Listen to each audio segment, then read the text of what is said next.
So just curious, how many of you are using ChatGPT? That's usually the big one.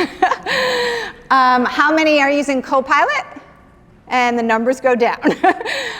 Gemini?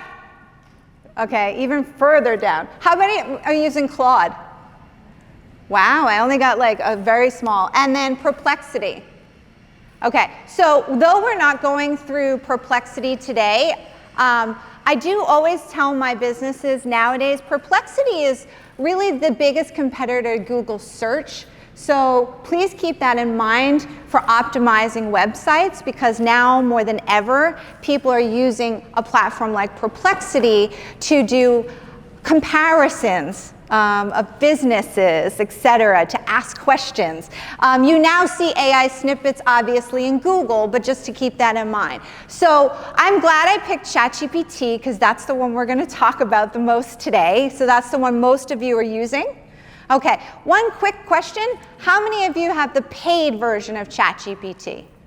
Okay, so for those of you who don't, it is definitely, in my opinion, worth the $20 a month, okay? Something to consider. I know little things can be important for overhead in a business, but once you see all the things that you can do with it today, it will make a big difference. Okay, so there are two ways that you can get started, okay? The way you can start is actually just asking AI where to start. And I'm going to show you examples of that. And then the second way is to dive in with your question, and I'm going to show you how to write a prompt, okay? And if I use a word today that you don't know, please say, Jennifer, I don't know that word, okay? So does everybody know the word prompt? Okay, it's the way we ask the question, and I'm going to break that down for you in a bit. So ask the AI what it can do. Now this is a recording, so that's literally what it did. So when you ask it, you can say, how can you help me, and fill in the blank. Analyze my sale, forecast trends, predict cash flow, lower expenses, understand my customer. And you will see how fast that puts it up there. Now, I do want to remind everyone that, yes, ChatGPT does now have a mobile version, so if you don't have it on your phone, I encourage you, because the more you have it with you, the more likely you are to what? Use it, exactly. And if you don't use AI every day, then it will not become a habit, okay? So I did want you to see that, because did you all see all the stuff that it said there? Now, every AI will give you a different answer in how you ask the question. And this is, like I said, not a proper prompt. It's just how you would probably talk as a human, how we would ask questions.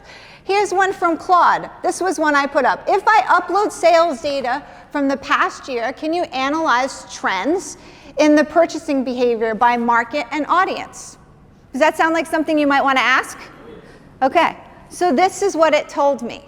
So it said, I'd be happy to. And then it gives me like all the things it can do. It says I can analyze the trends over time. I can compare performance across different markets. Now it can only do that if it has what? The right data, right? Exactly. It can what? Identify patterns in audience purchasing behavior, okay? It might also highlight seasonal variations, okay? All sorts of things. So this was Claude, for those of you who have not played around with Claude. So I just wanted you to see the differences in the kinds of answers you're going to get.